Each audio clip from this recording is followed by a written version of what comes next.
theyeshiva.net. I took a red eye tonight from this morning from California, so we just landed, and I came from the airport here. It was a turbulent flight, so if the shear is turbulent, you'll blame it on the pilot. Okay, Nahami. From Eretz Yisrael, Goyrach. Welcome. All the way for you. Okay. I came all the way from California for me. But you came from further. So we'll continue. We're up to page 103.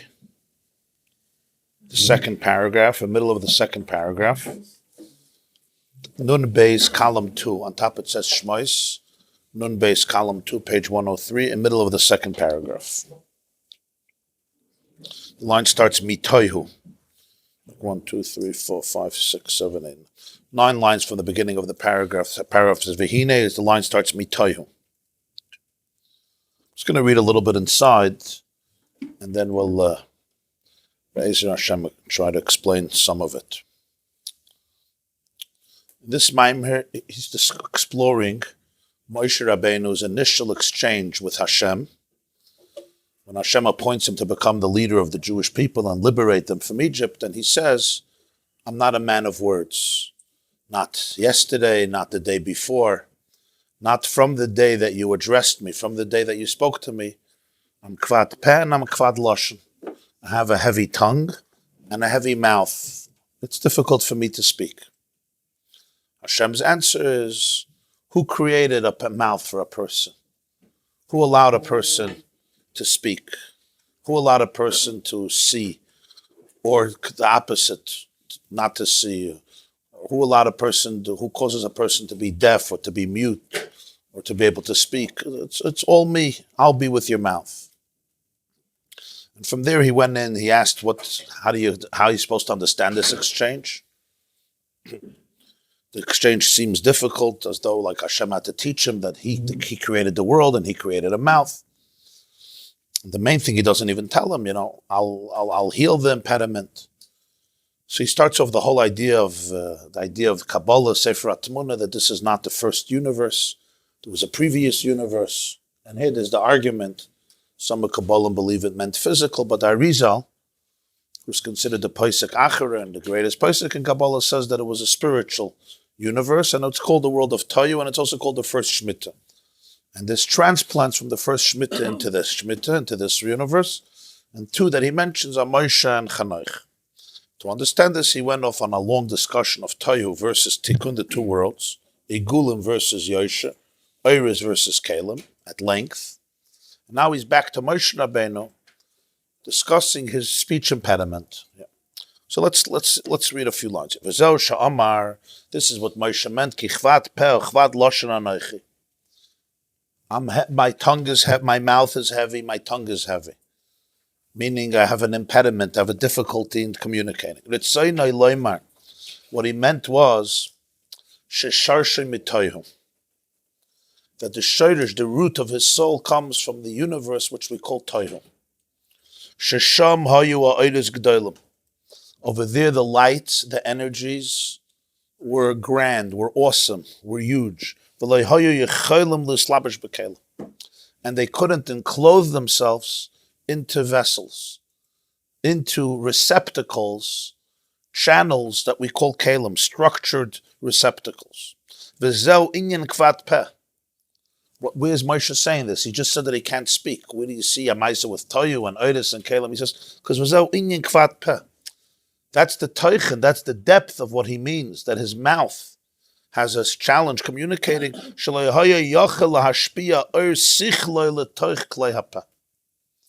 He felt he does not have the ability to be able to channel the light of his seichel, the light of his mind, into the vessel called the mouth. Why? Because the Oiris was so powerful, was so infinite, was so intense. And the Keli of the mouth, communication, is a structured vessel, which limits, and it is limited, and it limits. And therefore he says, I can't. And for him, this is equally significant. Sometimes person has this inability, which comes from greatness, but it's fine. It's a mile. No, for him, he actually saw this as a chesaron, as a flaw. Milas had Tikkun. He appreciated the mila, the advantage in the world of Tikkun. Sha'kelim mirubim, where the vessels are grand, lahachil ha'oidus, to be able to contain the light. In Tikkun, the lights are smaller, and the vessels are greater, as he said earlier. So he says, the mila of Tikkun nifla'a v'yakara be'enav, was wondrous and precious in his eyes. Al Kain Amar, thus he said in the continuation of the conversation, Shlach na b'yat tishlach. Please appoint for this mission somebody else. And it's a difficult pasuk to understand because he doesn't name somebody. He just says, Shlach na, please send b'yat tishlach, in the hand of somebody that you will send. What does this mean? So most of them are say, just find somebody else. Just find somebody who can do this job. The Balatanya says it's very generic because that's his point. Dahainu mishum olam haTikkun. Just send somebody from Tikkun. Why? Ki b'Tikkun nimtza maila yesed. Because Tikkun has a maila that Tohu doesn't have. Mitzadavar sheneschadesha. Something that is new in Tikkun denotes tzoifim b'tchilasam. Where over there the hierarchy is completely not absolute and the end is etched in the beginning, sometimes even more than the head. V'hainu dafka mitzad hakelim the Tikkun, which only comes because of the structures, the vessels of Tikkun. Commotion is boilel. Ve'ein zoisetzla. He doesn't have this. Shareihu kvat peh. He knows by himself that he can't come into the kelim. He's from Tohu. In Tikkun, this kelim, and the mile of that is not only he can come in from kelim, but like he said before, there's a new mile in Tikkun which had no tchilas and b'seifon. Zeh ha'yatainis Moshe Rabbeinu olav hashal. This was the complaint of Moshe. Shehishpil es atzmei ma'od. He humbled himself. He was very humble. He used to say, "Anov mikol adam." Because of his humility, he constantly saw the maila in the other, including the maila in Tikkun that he lacked. Ube'emes, he mailetz leina mashahik vatpeh. The truth is, the fact that he couldn't talk shows his tremendous maila, his tremendous greatness. Because it comes from the greatness and the enormous intensity, ferociousness of the light, of the energy.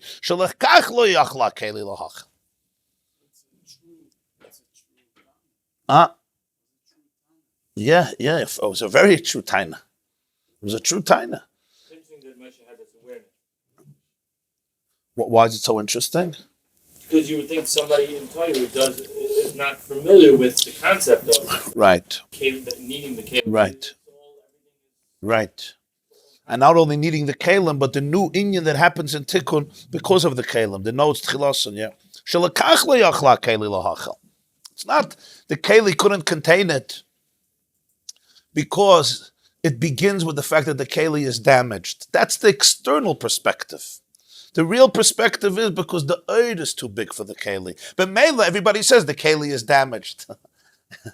And this is an incredibly penetrating insight in many areas in life.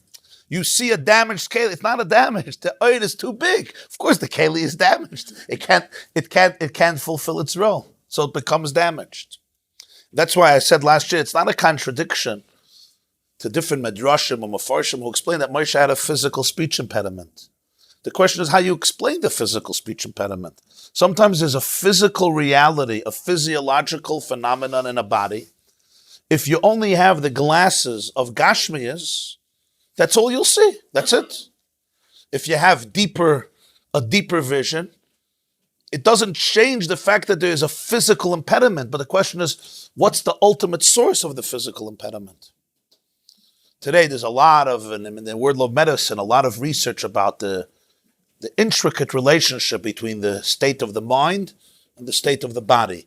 The state of the consciousness, or the state of the soul, or person's inner life, so to speak, their emotions, their feelings, their experiences, and the physical reality of their life. Yeah. How you overcome it. Right. So you'll have, I spoke last time about back pain, right? Dr. Sarna's method is a classic example for that. But you have it in Mamish, dozens and dozens and dozens of areas of medicine, biology, and treatments and healing. Never mind the areas of psychology and trauma. So you'll have a physician. He puts on the physician's glasses, right? And he says, you have a physical issue. How did Dr. Sarna come to his whole Maisa? He said he performed surgery after surgery after surgery after surgery after surgery. Everything was supposed to come together. He did it himself. A month later, 2 months later, the patient recovered, same problem. The body figured out another way of making the problem, either bringing it back or somewhere else and so forth. And then he realized that there is a different mystery here. So what's the point? The point is it's not a contradiction. Not so simple, okay. I'm sorry for simplifying it. It's good, it's very good, but there's a little bit more to it. Okay. Of course. Rabbi, I thought that Moshe Rabbeinu was saying, I thought he was speaking emes. I can't speak. I don't have the kelim now. I don't know you good enough, Hashem, yet to be able to take the Tohu into the Tikkun. I'm not up to that yet. But then after Hashem said his name, my name is, okay, whatever, Sukkim, that's good. You could quote. But then Moshe Rabbeinu was able to take that Tohu and have kelim to it, bring it into the world. So we'll see the continuation. We'll discuss that. Yeah, we're not there yet. We're still in the challenge and the tension. Yeah. So what do you have? You have a Metzias. You could see something physical. It's a reality. And you can't deny it. That's not the issue. The issue is when somebody cannot acknowledge that there is more to the reality. So here we have an insight. You say there is an impediment. There's a physical impediment. There is. But what is it? It's not that the keli is broken. It's that the oir is too big for this keli. Of course the keli is broken. The keli can't serve its purpose. Why is this so important? Because you could spend your whole life trying to fix the vessel. And you really completely missed the target. You're trying your whole life to fix this broken vessel which is not working. You're trying to, this klutz is not working. You're trying to change it. It's a completely different issue. The issue is the lack of the there's no synchronization between the light and the vessel. The light is too big. It's too intense. It's too mighty for the vessel. Now Moshe is aware of this. Sometimes a person is not aware of this in different areas. So the keli cannot channel this oil. So what happens to the oil? The oil has no way of expressing itself. Or it expresses itself through all types of strange and interesting ways, not through a vessel that can bring it into the structure of a person's life. So the person could look in the mirror and say, I'm just a broken person. All my vessels are broken. Really, your vessels are not yet worthy or developed or mature enough to be able to hold on to your oil. So in other words, it's not your flaw, it's your mila. What you or the world calls brokenness is really a deeper form of wholesomeness that has not yet found its channels, because the channels that everybody wants you to use are too limited and too constricting to be able to capture this oil. The oil says, no, this is not it. You understand? Somebody understands what I'm saying? This has a lot of applications in life. Damage is not always also broken, but sometimes maybe bent. Bent, curved, yeah. Bent, those are easier to work with. Yes. Yeah. No, we say it's broken. It's really not broken. That's the point. It's not broken. So you'll say, but what do you mean? I see it's broken. I see it's not working. I see it's not working. Why? What does it mean it's not working? And what's the source of it not working? And what's the reason for it not working? Of course it's not working. Not because the keli is a bad keli. It's because the oil is too big.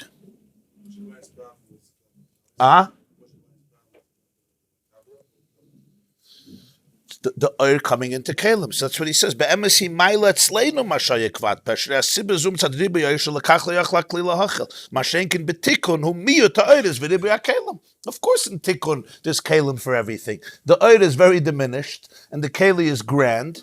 So therefore, the Kali can harness the oil because it's a more filtered and restricted oil, and the Kali is very big. Yeah. V'gam ze emes. And this is also true. This is also true that the chisaron of Moshe Rabbeinu was his maila. When we hear kvat peh, what you're hearing is the greatness. Ela she'im kol ze yesh maila yiseda b'tikkun mitzad hakelim. And yet, there's a special maila in Tikkun because of the vessels. What? L'chayre, there's no maila in Tikkun. It's just a chisaron. It's just because people don't like a lot of oiris. So that's not a real maila. It's a fake maila. He says no. Mitzad kanal be'inyan no tzayfim b'tchilasan, because the inyan of no tzayfim b'tchilasan that happens only in Tikkun mitzad hakelim. So how did it manifest itself? Basically, Moshe Rabbeinu didn't speak for most of his life because he was going back. Didn't waste his words per se, and only exposed. The world of speech was not a vessel for Moshe's inner light. Yeah, we'll soon see later what happened. But that was his complaint. Shlach na b'yad tishlach, send somebody from Tikkun, not from Tohu. To understand what's the Maila in Tohu, what's the Maila in Tikkun, both are true. So we learned earlier the concept of Igulim versus Yosher. That we'll talk in the world of emotion, every midah, every emotion, its first expression, its most primal expression is very intense. Extremely pure, meaning unmitigated, undiluted. It's not diluted, it's not compromised, and therefore it's not structured. It doesn't have a place. It's all-encompassing. It's like the thought encompasses you completely, like an eagle, like a ball, and you're consumed inside of it. Sometimes a child's emotion will express itself that way, or even an adult's emotion. When the inner child comes out, I'm feeling an emotion and there's nothing else. So you'll start saying, yeah, but look at it from his perspective, her perspective, that perspective, yena perspective. You could take your perspectives and throw them out the window or throw them somewhere else. It's not that I understand what you're saying, but I'm just not there. What you're saying goes right over me. I have no room for it in my experience. Essentially, that's an expression of Tohu. And that's the first development. Before Tikkun, you have to come to the Tohu, because that's when every emotion is in its core. He calls it a nekuda. It's a seminal point, and it's all concentrated. There's no nuances, and there's no looking at it this angle and this angle. That's already pratim. That's when you analyze, and you dissect it, and then you differentiate, and you can give it perspective, and then you can create you see other from other angles, and this is this angle and that angle. That's only in Tikkun when it develops into pratim. And that's why in Tohu there's no hiskalalos, there's no room for anything else. There's this and there's nothing else. When I'm in this mode, this is the only truth. So you could make fun of it, you could get embarrassed by it. People are very embarrassed by it, but the Alter Rebbe says, don't be embarrassed. This is the world of Tohu. In fact, you can't get to Tikkun before Tohu. Hashem didn't make Tikkun stop. He made Tikkun after Tohu. Now, Tohu did not survive. I shouldn't say did not. It's not about time. Does not survive. Meaning Tohu must have Tikkun. But Tikkun cannot be Tikkun without Tohu. Just like you can't be an adult if you were never a child. We tried to do it, but it doesn't work. You have to be a child in order to be able to be an adult. And that's a fascinating idea. Right? And if you've never been a child, so then when you're an adult, you have to find a child in you in order to be able to become an adult. You understand what that means? Not only that, you have to appreciate a child in you forever. Yeah. Because that's the only way to get to the truth. Yeah. You have to appreciate that child in you forever. And respect that place and make room for it. Tohu is not the end of life. There's Tikkun. But you don't have to be afraid of the rawness of emotion. It's very, very raw. People are very afraid of it. But if one thing a person could know is that you don't have to ever be afraid of any emotion inside of you, that itself is a very empowering idea. That there's nothing inside of you that you have to be afraid of. Because by not being afraid of it, it can actually have its place and then it doesn't control everything. It can function and do what it has to do. And that state is very, very intense. Those of you who know it, right? Somebody wrote to me about an experience they had on Friday, this past Friday, an emotional experience. That was a classic example of this experience. There's no room for anything else. You'll say, yeah, but this happened, this, but look at it from this way. There's no looking at it from any way. It triggers something from childhood or it triggers something so deep. That's mamish an expression of Tohu. Now we call it Tohu, which means chaos, because it feels chaotic. And the reason it feels chaotic is because you have no control, because it's absolute. It's mamish like atomic energy. It's like boom, and there's no room for anything else. That's Tohu. There's something very raw about it, very pure about it, obviously very powerful about it. There's also something very scary about it. We don't like to validate it. But the Baal HaTanya teaches us that this is the genesis of creation. All the spheres were first in a form of Tohu. There was no Hiskalulus. Everything was in an oifen of Ein Sof. Now, of course, Tohu is divine, but it's everything in the world is an evolution. So our experience of Tohu is a metaphor and a reflection of Tohu in its origin. That's what we mean. The Eidos are much stronger than the Kalim. Kalim are always structure, filters, restrictions, condensing things, right? And therefore putting it in context. So Tikkun is always putting everything in context. And Tohu says, what context? I don't put anything in context. This is my context. I don't have context. What's context? Context means I take the idea and I fit it in somewhere, right? I have a file. Context means I have a filing cabinet with a file, and this goes into this file. That's what context is. What context is. Those are words of Tikkun. Let's put it in context.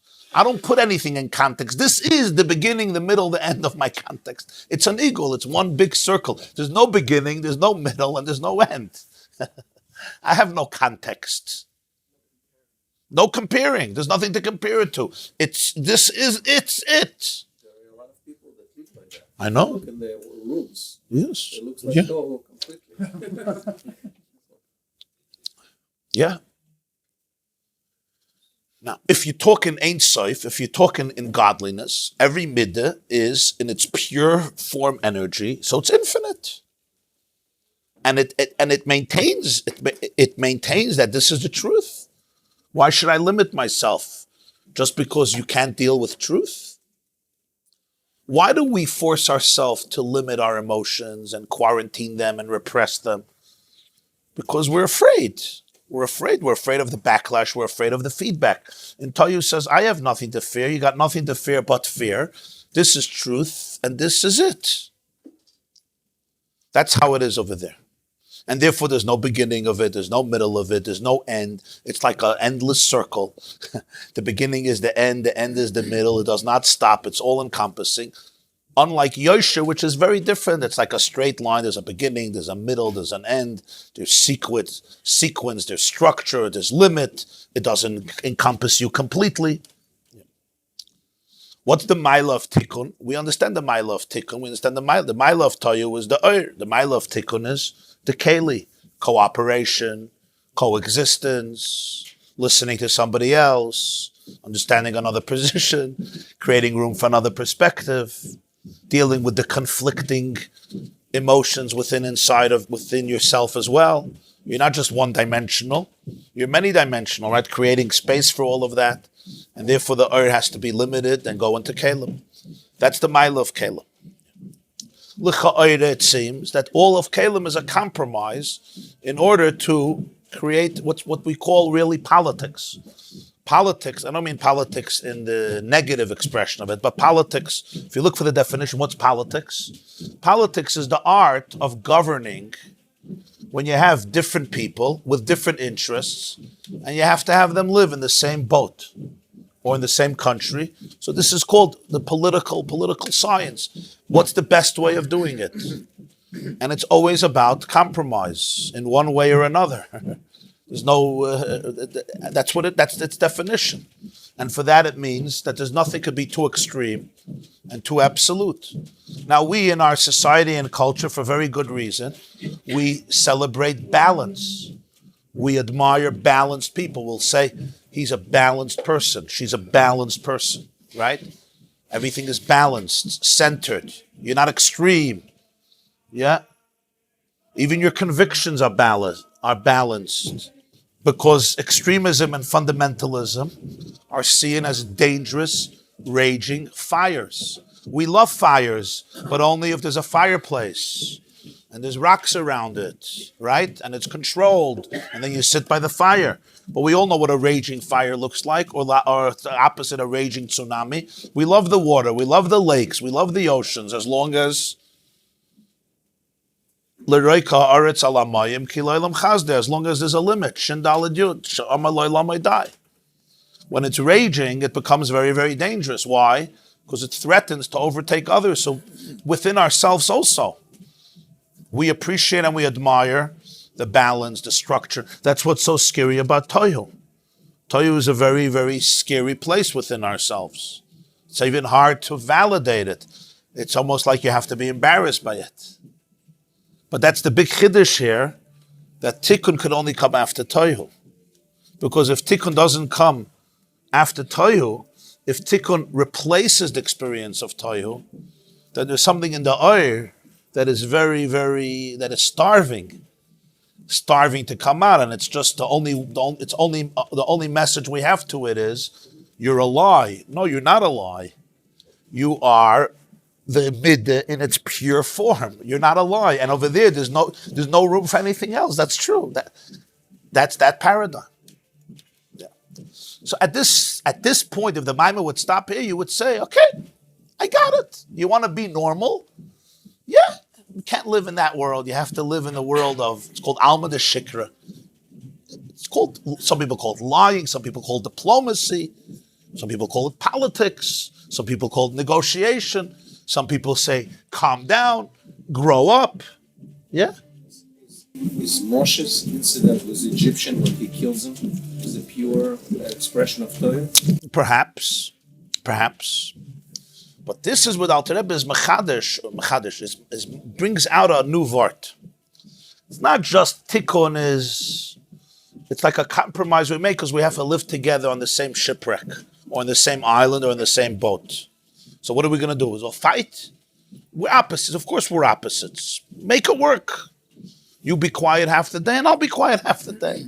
Yeah. The famous story about a couple that was struggling with shalom bayis. So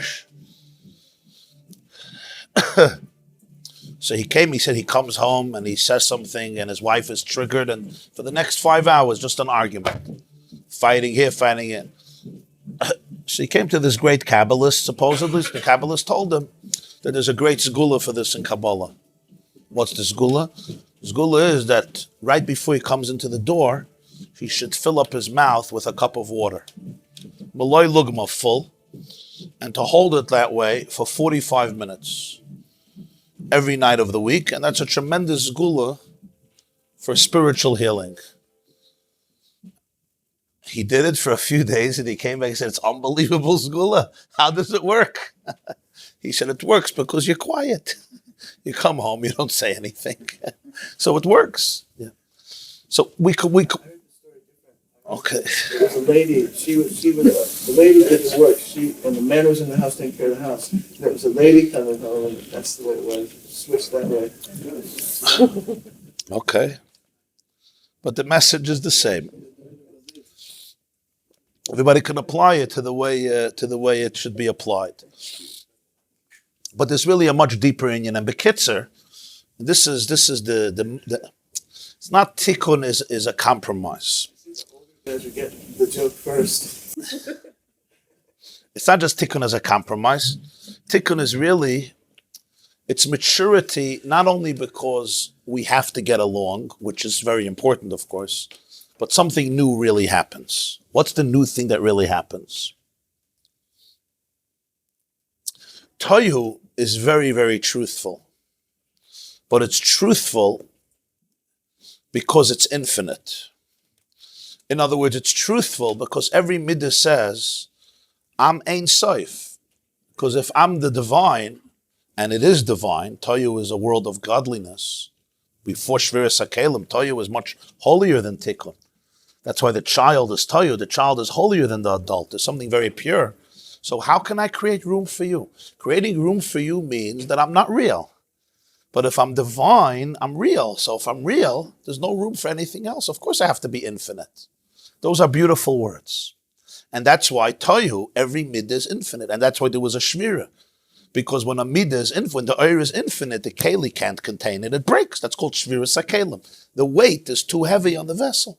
The voltage, the electricity is too powerful for the keli. You know, when if it happened to you, you had a laptop and you plugged it in, you went to Europe, you plugged it in, right? And you saw a little spark go out, right? What happened? That's called shviras hakelim. Today, Baruch Hashem, they make the voltage, it should go till 210.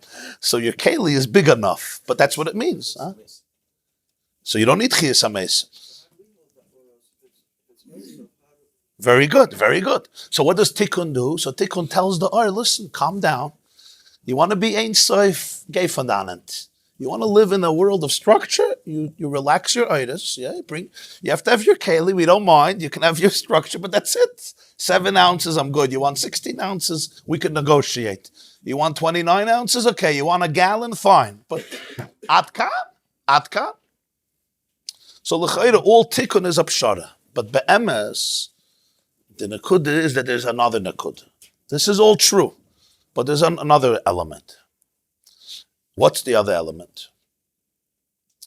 The challenge of Tohu, the chisaron of Tohu is not just an issue of cooperation and compromise, but what happens is in Tohu, divinity, infinity gets articulated through a certain midah. And that midah becomes infinite. And that's where there is, I don't want to say a lie, but it's a little bit of a lie. Why? Because Tohu grasps one element of divinity, but not another element of divinity. It grasps the midah that it's articulating. But true Ein Sof is not defined. So therefore, by defining Ein Sof through my midah is part of the truth, but it's not all the truth. So therefore, Tohu is grasping one true point of godliness, that it's infinite. That's true. But exactly, Tohu has spheres, has midas. So chesed of Tohu is infinite. So the limitation of Tohu is, I say that all of God is chesed, because I'm in that state. And that's what we feel, emotions. When I'm having this emotion, this is it. Right? And I'm really feeling that that's an expression of Tohu. Now there's something very beautiful and raw and important about that, to be able to give room for that. But because there's no yichud, so what does yichud do? Yichud actually touches something that's deeper than Tohu. It touches the purity of infinity, which is not defined. And because it's not defined, therefore two different identities can come together. So Tikkun can operate on two levels, as a compromise or as something that's even deeper than Tohu. As a compromise, it means basically calm down, your convictions are too strong, and therefore just relax and chill out and don't take yourself so seriously and don't take your emotions so seriously, which is, there's some goodness to this message. It's good sometimes to tell yourself, don't take yourself so seriously. That's a very good message, yeah. When you're in a state of Tohu, to tell that to a person is just mutilating him. That's why if you were never a child, you'll never become an adult. Because if somebody tells me, don't take me too seriously, before my me ever developed, what do I hear in that? Don't take me so seriously means I'm just a joker. Everything is one, I'm a nobody. right? So before you can hear, don't take yourself too seriously, I mean, you don't tell your 2-year-old when he fell out of the crib or he's screaming about some cut, don't take yourself so seriously. Don't take it. It's not, what do you tell? You tell your infant, oh, you have to nurse, don't take yourself so seriously. I'm also hungry. No, of course they take themselves. Tohu takes itself very seriously. And in its source, it's divinity. But there's two inyanim here. This is what we have to understand. Hashem is infinite. Yeah. Tohu takes every midah to its infinity. It's true, because it's godly, so it's infinite. There's no room for anything else. But godliness in its essence is not defined by anything. So because it's not defined by anything, this is where Tohu becomes a little bit of a cover-up for truth in the name of truth. In the name of truth, Tohu covers up truth. What's the truth? No, it's soifim betchilasim b'soifim. No, it's soifim betchilasim b'soifim means that sometimes the lowest, their leg, is higher than the head. What do you mean? How could it be higher than the head? Because he says it comes from a place, God is never defined by anything, not by the head and not by the leg. When the moment the head becomes an absolute head, that means it's already divorced from the place of undefined reality. And therefore, when it becomes infinite, it's telling you only part of that story. What is it covering? It's covering a deeper truth, that there is something that's completely undefined. And because it's completely undefined, so therefore, in that sense, there's things that the head that has that the foot doesn't have, and there's things that the foot has that the head doesn't have. The hierarchy is now not absolute. How does the head touch that place of undefined reality? How? How does the head touch it? Only by going out of itself, by the space it creates for the foot, by the space we create for each other. In that space, the undefined reality dwells, right? Where does the Shekhinah speak to Moshe Rabbeinu? Between the two kruvim, between the two cherubs. There was the male boy and the female, and they were looking at each other in the Kodesh HaKadoshim. And Hashem says, I'm going to speak to you from between the kruvim. He couldn't find a better place to communicate. All of Torah came from there. There's a male, there's a boy, there's a girl. They're looking at each other. They're winged, right? This is not my chiddush. It says in Parshas Truma. You're looking at me as though I made this up. In Parshas Truma it says this, and many other places, yeah? Hashem speaks, V'nayadati l'chashem, that's where I'm going to meet you, v'dibarti etchem mibein shnei hakrovim. Why? Why? Because truth comes from the space the male creates for the female, and the female creates for the male. Or to put it in other words, I said this in the National Security Agency. The National Security Agency is the security agency that's in charge for dealing with terrorism from all over the world. They have 34,000 employees or so.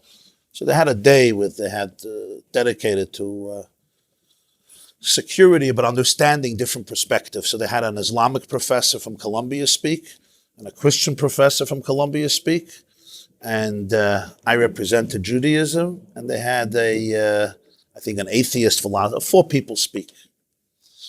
So in my remarks, I said that one of the greatest revolutions of the Hebrew Bible was the opening of Genesis, where it says that the human being, man and male and female, were carved in the image of God. And the obvious question is, anybody who knows a little bit of the Bible knows that God has no image. So how can we be carved in the image of God? The same Bible says you're not allowed to make images, and statues are alien to God. And Moses in the 10 Commandments says you never saw a picture, you never saw an image, don't make any image, no statues. So what is this, a contradiction? I said, if you look at the verse, it says male and female he created in the image of God. But male and female are different images, very different images. And that's exactly the point. God is imageless. God doesn't have an image. How do I become in the image of God? I have an image. Everything in our world has an image. That's how we study it. If things have no image, image means character, identity, chemistry, a physical image, a spiritual image, a chemical image, an atomic image. There's no scrutiny of any part of our world without discussing images. If I want to discuss your face, I want to discuss your bones, or I want to discuss your brain, I want to take an X-ray, an MIR, it's always about image. Nothing exists outside of an image. You have your shape and your chemistry and your color and your personality and your DNA and your molecular makeup. That's what an image is. So how do I become in the image of God? Only one way. If I can create space for your image. In other words, if I can transcend the fixed model of my image and create space for your image, and you can transcend the fixed model of your image and create space for my image, in the space we create for each other, that's where imagelessness dwells. So I said, if you look at every war in history, from beginning of time till now, you will identify as the motif behind the war was always one thing.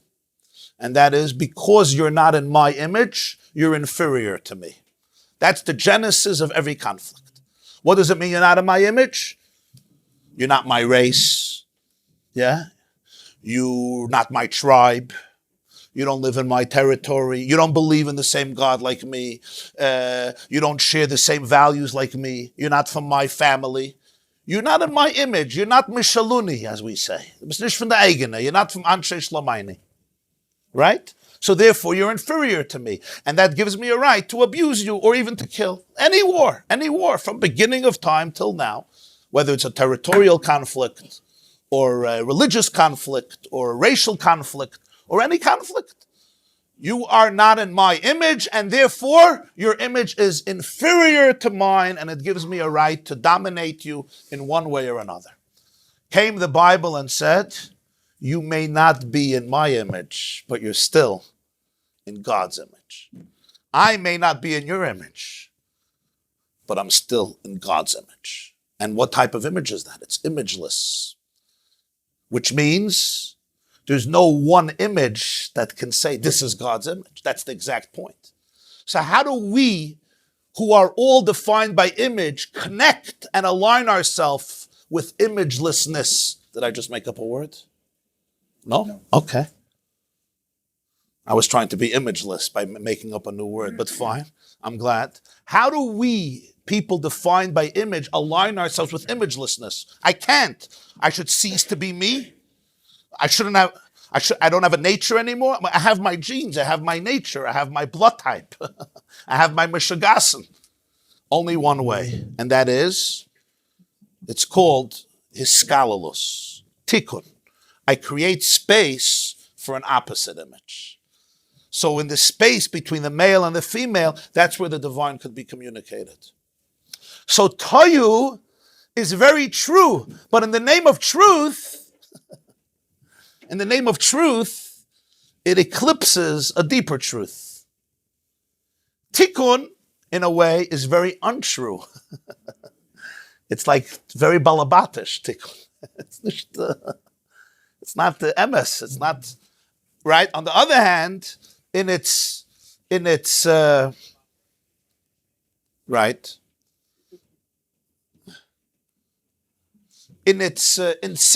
on cooperation, it touches the undefined reality which transcends definition. And therefore, you and I, of course we can work together, because if we touch absolute infinity, so then you are an expression of it and I'm an expression of it. Why is my expression superior to your expression? If it is, it means I didn't touch real infinity. I only touched defined infinity. You know the difference between defined infinity and real infinity? Defined infinity is, By definition, it's not infinity. It's not infinity. In other words, it's infinity that's defined by being infinite. I'm infinite. I have no room for you. Look at me. I'm infinite. It's beautiful, right? But it's really finite. Because in real infinity, I don't have to be infinite. Why do I have to be infinite? I could be finite also, if it's really infinite. So, in the real truth, every color captures a truth of God. No color captures the full truth. In the rainbow, we come together to that which transcends any particular color, like in the jigsaw puzzle, like in the symphony. So Tohu is much deeper than Tikkun, because Tohu speaks about Ein Sof. Tohu is pure. So Tohu precedes Tikkun. In Tikkun, everything is filtered and compromised and limited. But Tikkun suddenly touches on something that Tohu doesn't have. That's no tchilasim b'seifim but chilasim. There's no such a thing, you're lower and I'm higher. No, that doesn't exist. In Tohu, the hierarchy is absolute. I am I, you are you, I am I. In Tikkun, that doesn't happen. There's no such a thing absolutely lower and higher. Something new emerges, which as a result of that, there's no higher and lower. Because in the world of undefinedness, so any definition doesn't capture it. So therefore, everyone expresses something, and nobody expresses all of it, and together they express all of it. And in that sense, there could be a mile in the regel that the Reish doesn't have. There's a mile in the Reish that the regel doesn't have.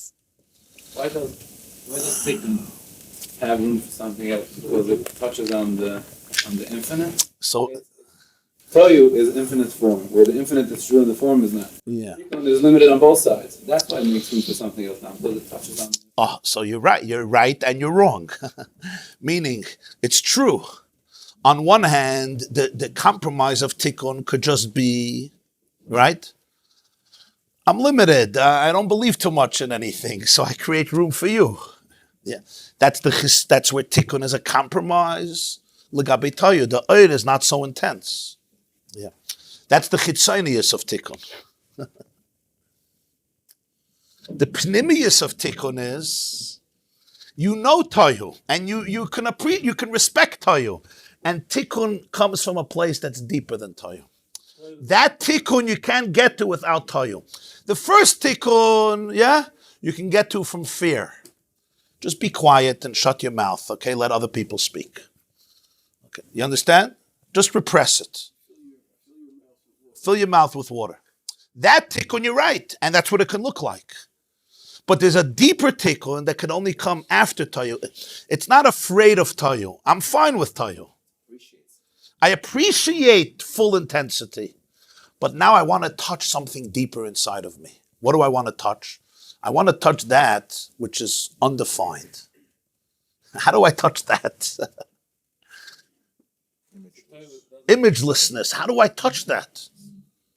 I can't touch that through my own infinite experience of this emotion. Even though there is room for that, there's space for it, we get it. That's the world of Tohu. But what's called Atzmos, Hashem's essence, is beyond Tohu and beyond Tikkun. So Tohu and Tikkun both capture a truth. Tohu captures the truth of infinity, and Tikkun captures the truth of something undefined. But how do they capture it? They both capture it within a limited world, and therefore they need really each other. Tohu speaks about infinity, no limits, pure, extreme light. Stop with your vessels. I don't need your structures to hold me. That's what it captures, a very real truth. Tikkun captures a very different truth. Tikkun captures the truth of the undefined. The undefined, our identities can't conflict each other. But they each capture them in the way that the world captures divinity. So that's why it could be manifested in ways that are alien to its true essence. Because they each capture this truth, but in a way that limits it through its own experience. Male and female. That as well, yeah. So it's in understanding both dynamics that they can both reach their true self, where they come from.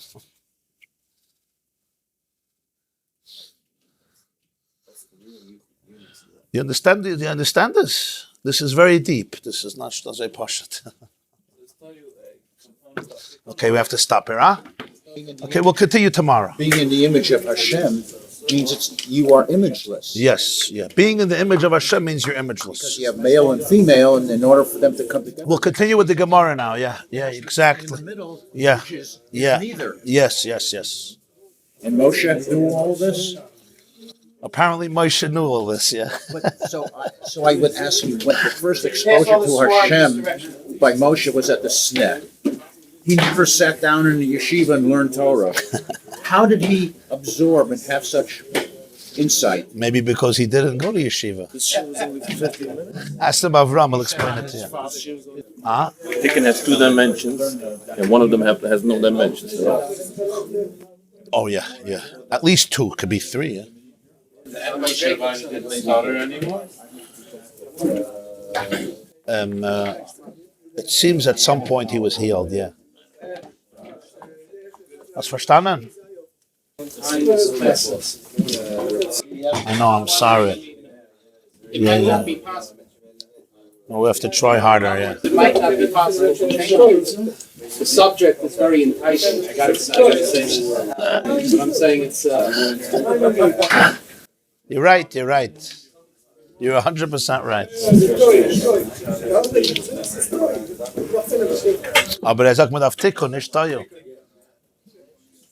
Seder is Seder. This class is brought to you by theyeshiva.net. Please help us continue the classes. Make even a small contribution at www.theyeshiva.net/donate.